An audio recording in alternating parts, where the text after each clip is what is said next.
Doctor of Medicine Zach Bush from the States was visiting Toscany on a farm which is regenerative, and he was lecturing on his research, how he has found as a cancer researcher a clear connection with glyphosate and explosion of many diseases, autoimmune and cancer.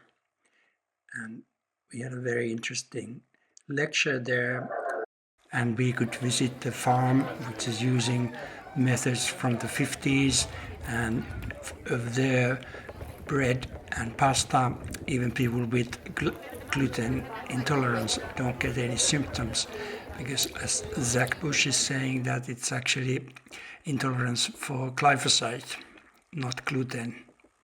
In this report I will show his answer to a very important question I was stating to him.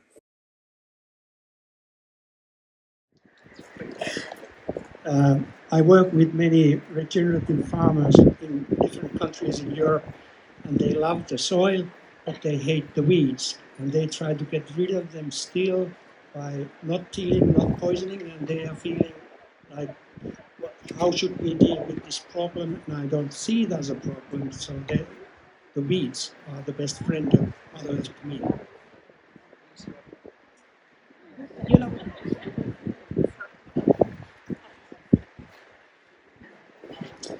Yeah, so one of the first things to start changing our mindset towards anything in the human systems is realizing that there is nothing that's actually a weed, meaning something that's not good for us and is attacking us. The weeds that we have identified in the society are viruses, carbon dioxide, and the weeds of the farm. And so we love these stories that there's some part of nature attacking us and causing a problem. We need to go fight that problem, and then things will get better. Cancer is the problem. Diabetes is the problem. No, all of those are symptoms of a declining biosis, declining metabolism. Weeds come to a farm as a symptom of nutrient deficiency in the soil. Those are symptoms of a declining biosis, declining metabolism. When a farmer begins to leave the weeds in place for 2 or 3 years, the weed returns the nutrient to the soil that it's been lacking. So this farm is a good example of the journey that we're on in remembering how to do agriculture. So this is a farm that has stopped spraying and is plowing a lot. And the next step will be when they stop plowing and start seed drilling instead. To get down the weeds or the other cover that's on top that is not their cash crop, they're going to start using animals again.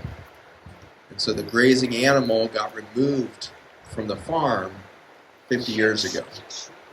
Stop spraying, and then we start really trying to attract as much biosis as possible. And so regenerative farmers, 5-10 years into the journey, start planting many species that will not be cash crop. And so we call these cover crops. And a lot of farmers in the US and other places are now using 30 species seed mixes so that it's clovers and peas and vetch and all of these different types of plants are in the mix between the crops, either between the seasons or literally between the rows of crops. So the goal is to have no bare earth, always more species, more species, more species, and then you bring the animals back. And you can build a meter of topsoil over a 10 or 20 year period if you have cattle, sheep, and chickens that are rotating very quickly across the land. And so the journey that we are on as a humanity is a process of experiential learning because our education systems have failed us completely.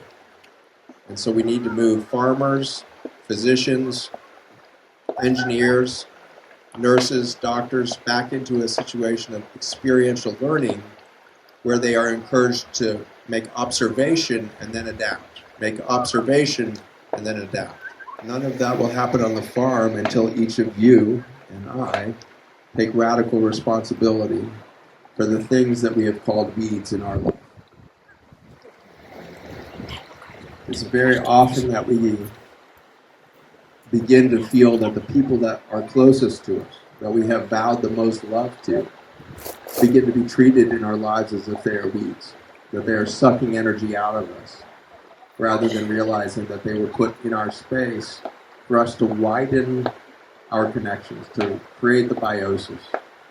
And so is there an opportunity to reconsider your own parents and children and spouse and workmates and all of these people as part of your biotic environment? Most of the movement of conscious communities have been treating everybody as if they are weeds.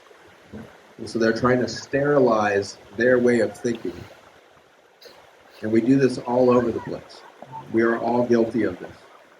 We sterilize our environment until it's only people that think like us. And once we have finally sterilized our idea landscape, we lose our identity, because the only identity we understood was to be anti the other thing, anti the other ideas. And as we start to lose our identity, we panic and decide that it's everybody around us that's causing the feeling inside of us, and we destroy them. So there's an opportunity for us to all really challenge ourselves radically this week of how do I allow I'd offer a possibility that to be conscious, to be a conscious species, we will have to open our aperture until we can feel joy and unconditional love at the same time that we can feel fear, guilt, and shame.